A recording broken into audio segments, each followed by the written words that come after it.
지난주에 빌립보 교인들이 사도 바울을 후원하고 돕는 물질을 보낸 것에 대해서 사도 바울이 감사의 마음 표현하는 것 제가 좀 설명을 잘 드렸죠. 그래서 지난주 설교 제목, 오늘 설교 제목 똑같아요. 한번 따라합시다. 주는 자가 복을 받는 법이다. 그렇죠. 그래서 첫 번째, 두 번째 제가 지난주에 좀 말씀을 드렸어요. 첫 번째로 첫 번째 한번 따라합시다. 하나님은 주는 자를 기뻐하신다. 그렇죠. 하나님은 자기가 갖고 있는 것, 기버가 되는 거죠. 테이커, 내가 취하려고 하는 사람이나 또 매처, 어느 정도 내가 받은 만큼 돌려주고 이런 사람보다는 주는 자를 하나님이 축복하신다고 했습니다. 두 번째로 따라합시다. 지금 손에 있는 것을 주어야 한다. 그렇죠. 나 드릴 게 없습니다라고 말할 수 있는 사람은 한 명도 없다. 내 손에 있는 작은 것 하나라도 지금 드릴 때, 도시락 조그만 거 하나 드릴 때, 그리고 과부의 두렙돈 드릴 때, 모세의 손에 들려있던 목동의 형편없는 지팡이를 하나님께 드릴 때 그것이 하나님께 쓰임받는 놀라운 도구가 되는 줄 믿으시기 바랍니다. 그래서 오늘 이 말씀을 가지고 또 나머지 두 가지 좀 이야기를 하려고 해요. 여러분 윤동주 시인 잘 알죠? 윤동주 시인 서시로 잘 알려져 있잖아요. 하늘을 우러러 한 점 부끄러움이 없기를 바람에 이는 잎새도 나는 괴로웠다 그랬잖아요. 이 윤동주 시인이 거의 쓴 시 가운데 좀 잘 알려지지 않았지만 제가 하나를 좀 소개해 드리려고 해요. 쉽게 쓰여진 시라는 시예요. 쉽게 쓰여진 시. 제가 좀 읽어 드릴게요. 창밖에 밤비가 속살거려 육첩방은 남의 나라. 시인이란 슬픈 천명인 줄 알면서도 한 줄 시를 적어볼까. 땀내와 사랑내 포근히 품긴 보내주신 학비 봉투를 받아 대학 노트를 끼고 늙은 교수의 강의를 들으러 간다. 생각해보면 어린 때 동물을 하나 둘 죄다 잃어버리고 나는 무얼 바라 다만 홀로 침전하는 것일까. 인생은 살기 어렵다는데 시가 이렇게 쉽게 쓰여지는 것은 부끄러운 일이다. 쉽게 쓰여진 시입니다. 윤동주 시인은 일제강점기에 조국을 떠나서 시 공부하기 위해서 일본에 유학을 갔습니다. 다담이 6칸이 들어간, 그래서 육첩방은 남의 나라라고 했잖아요. 이 육첩방이 다담이 6칸짜리 조그만 방을 말해요. 그 남의 나라에 살면서 부모님이 보내주신 땀내 나고 사랑내 나는 학비로 대학 생활을 한 것을 지금 얘기하는 거예요. 그래서 땀내와 사랑내 포근히 품긴 보내주신 학비 봉투를 받아 대학 노트를 끼고 늙은 교수 강의를 들으러 간다 이렇게 얘기한 겁니다. 그런데 지금 상황은 일제강점기예요. 많은 동무들, 어릴 때 함께 지냈던 동무들은 하나둘 죄다 잃어버린 거예요. 다 여러 가지 수많은 험난한 세상 가운데서 일제강점기에서 강압에 목숨을 잃고 동무들은 쓰러져 갔어요. 그런데 자신은 일본에 유학 와 있는 거예요. 시를 공부한다고 유학을 지내면서 이렇게 시가 쉽게 쓰여지는 것이 너무 미안하고 부끄러웠다라고 고백하는 시가 쉽게 쓰여진 시입니다. 오늘 박영종 선교사님을 배웠지만 저도 선교지를 자주 가지 않습니까? 우리 선교사님을 만나고 또 선교지에 갈 때마다 저도 부끄러움을 많이 느껴요. 선교사님들 먼 타국에서 힘든 상황 속에서 영혼구원 선교사역을 위해 수고하시는데 사실 그렇다고 한국의 담임 목사가 편하지는 않죠. 편하지는 않지만 그러나 선교사님보다는 그래도 환경이 낫잖아요. 좀 더 좋은 조건에서 복음을 전하고 설교하고 그렇게 목회를 하고 있는 거 아니겠습니까? 윤동주 시인이 쉽게 시가 쓰여지는 것이 부끄럽다라고 자신을 부끄러워한 것처럼 저도 사실은 선교사님들 뵐 때마다 선교지 갈 때마다 부끄러움을 느끼고 있습니다. 그래서 어떻게든지 부끄럽지 않으려고 또 복음사역에 선교사에게 힘쓰고 또 선교지에 가능한 가려고 하는 거죠. 오늘 선교 파송주의를 지키면서 일본 또 태국에 우리 단기 선교팀을 보내면서 우리가 다 가야 하는데 우리가 다 참여하지는 못하잖아요. 그러나 사실 그런 걸 부끄러워야 돼요. 여기 한국 땅에서 편하게 지내면서 쉽게 신앙생활 하는 것을 부끄럽게 여겨야 돼요. 그러기에 부끄럽지 않도록 우리 또한 선교사역에 동참하는 그런 결단이 있기를 주의 이름으로 간절히 축원합니다. 오늘 선교 파송주일로 지키면서 우리가 또한 선교를 어떻게 도울까? 우리 선교 있다가 우리 일부 예배 때는 일본 파송 받는 우리 주일학교 중심으로 한 팀이 이따 특송할 거고 2부 때는 태국 선교 가는 우리 청년 중심으로 또 이렇게 장년들과 함께 특송을 할 텐데 끝나고 나면 여러분 바자회에 참여하시고, 날씨가 좀 추워서 마당에서 하려고 했는데 마당에서 못하고 저 비전센터로 가게 됩니다. 비전센터 꼭 들리십시오. 꼭 가서 들리십시오. 그래서 거기서 뭐 좀 구입하고, 또 나갈 때는 우리 교회 모양의 이 헌금통이 있어요. 거기에다가 여러분들이 좀 선교헌금을 해주시면 정말 귀하게 쓰임 받으리라고 생각을 합니다. 교회에서 밥 한 끼 먹는 것도 때로는 부끄러울 때가 있죠. 선교지에 많은 사람들은 굶주리고 있고, 때로는 밥 한 끼 먹는 것도 어려워할 때가 많이 있는데, 우리는 너무 풍요롭지 않습니까? 한번 외식하면 수만 원, 또 10만 원 넘는 돈을 쓰기도 하고, 그럼에도 불구하고 선교지를 생각하지 않는 거죠. 유대인들은 어린아이들과 함께 가정에서 모였을 때 이 식사를 허락하신 하나님께 감사하면서 그 앞에 통을 두고, 바구니를 하나 두고, 우리는 이렇게 먹는데 굶주리는 이웃을 먹일 수 있도록 해주십시오 라고 하면서 그 어린아이들 손에서부터 그 바구니에다가 동전을 넣고 식사를 한다고 합니다. 우리밖에 모르고 내 배만 채우는 것이 얼마나 부끄러운지, 부끄럽지 않도록 나 한 끼 먹을 때 선교제의 영혼 한 끼 살릴 수 있도록 그렇게 좀 선교적인 마음을 가지고 동참하면 좋지 않을까, 그런 생각을 합니다. 그래서 하나님은 주는 자를 기뻐하시고, 또 내 손에 있는, 지금 내 손에 있는 것을 주라고 하시면서 세 번째 오늘 주시는 좀 교훈을 받으려고 하는데요. 세 번째는 이것입니다. 한번 따라합시다. 주지 못하고 자신밖에 몰랐던 것을 부끄럽게 여길 줄 알아야 한다. 누가복음 16장에 보면 나사로와 부자의 이야기가 나옵니다. 중요한 것은 부자는 부끄러운 줄 모르는 사람이었어요. 나사로가 자기 집 문 앞에서 굶주려 죽어가고 있는데도 그것을 모르고 자기 배만 채우는 것을 생각했던 부끄러운 줄 모르는 사람이었습니다. 누가복음 12장에도 어리석은 부자가 나와요. 자기 배를 채우고 창고를 더 크게 짓고 자기 재산을 더 쌓아놓는데 사실 부끄러운 줄 모르는 사람이었어요. 부끄러운 줄 모르는 거예요. 부끄러운 줄 알아야 사람이고 신앙인이죠. 여러분, 동물은 자기 배를 채우려고 하는데 결코 부끄러워하지 않습니다. 그러나 사람은 그렇지 않아요. 굶주리는 동족이 있는데, 굶주리는 동포가 있는데, 굶주리고 고통당하는 사람이 있는데 내 배만 배불리 채우는 것을 부끄러워하지 않으면 그것은 사람이 아니라, 하나님의 형상을 가진 사람은 그런 것을 부끄러워해야 정상인 것입니다. 빌립보 교회 성도들은 예수님을 믿고 초신자였던 때부터 사도 바울을 도왔습니다. 물질을 드렸습니다. 넉넉하지 않은 교회였지만 사도 바울의 사역에 동참했습니다. 그래서 오늘 본문 14절 이하에 이렇게 사도 바울이 말하죠. 그러나 너희가 뭐라 그래요? 내 괴로움에 참여하였으니 잘하였도다. 사도 바울의 괴로움에 빌립보 교회 성도들은 그들의 물질을 모아서, 그들이 아끼고 절약하고 덜 먹고 덜 쓰고 그것을 선교의 물품으로 보내면서, 사도 바울은 그것을 받았는데 그것을 이렇게 표현하죠. 너희가 내 괴로움에 참여하였으니 잘하였도다. 15절에 빌립보 사람들아 너희도 알거니와, 복음의 시초에 처음 이 마케도니아 지역의 그 유럽의 첫 관문이잖아요. 들어왔을 때 빌립보로 들어갔잖아요.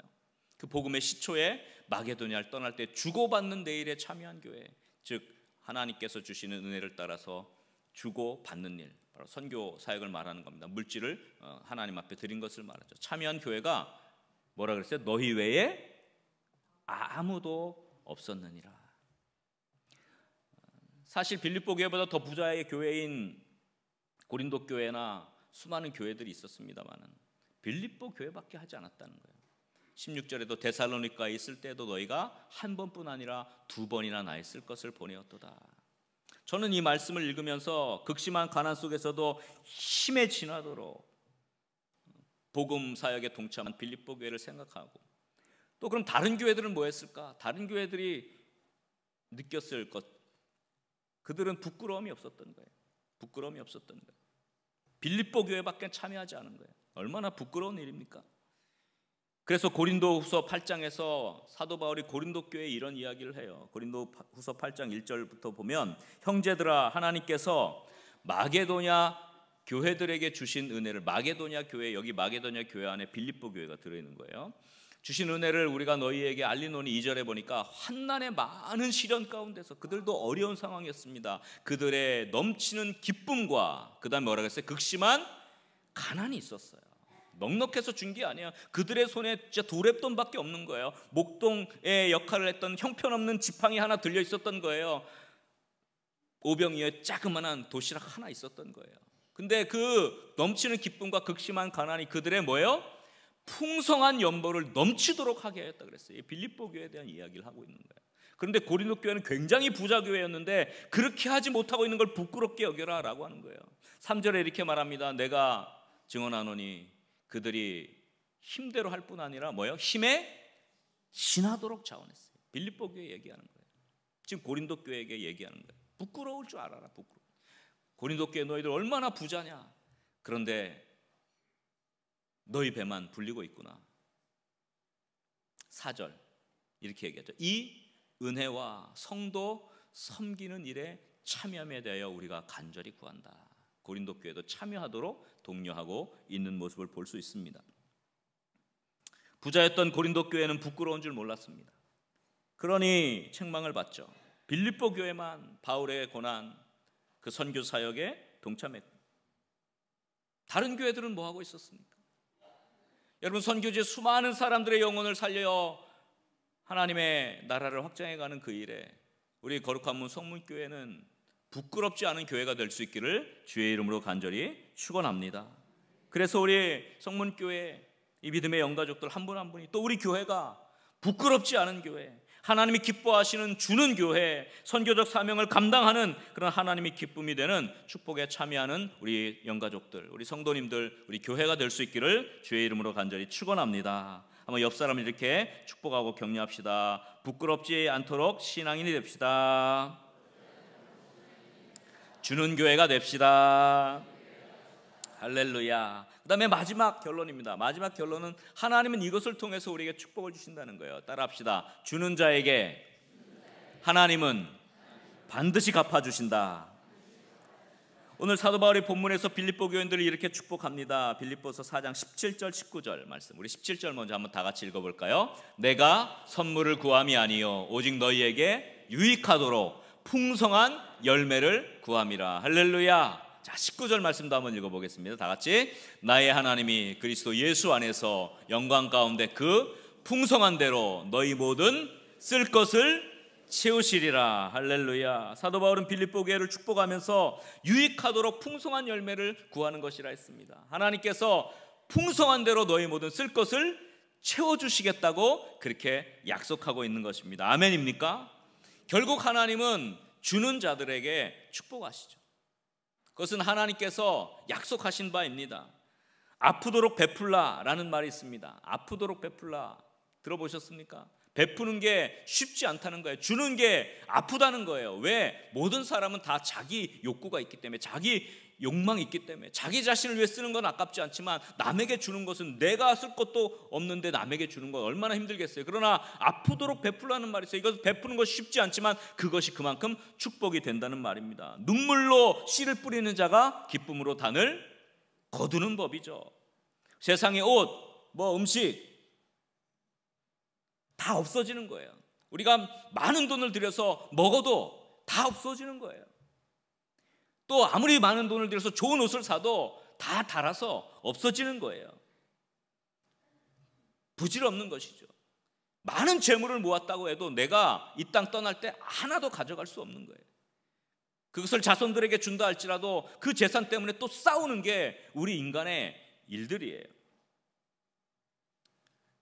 다 사라질 것, 썩어질 것, 그것을 썩지 않는 곳에 쓰여지도록 드린다는 것은 얼마나 귀하고 복된 일입니까? 그것이 자손들에게 복이 되는 것이죠. 그래서 시편 기자는 이렇게 말합니다. 시편 37편 25절 26절, 이 말씀 중요한 말씀이니까 한번 다 같이 읽어보겠습니다. 내가 어려서부터 늙기까지 의인이 버림을 당하거나 그의 자손이 걸식함을 보지 못하였도다. 26절, 그는 종일토록 은혜를 베풀고 구워주니 그의 자손이 복을 받는도다. 할렐루야.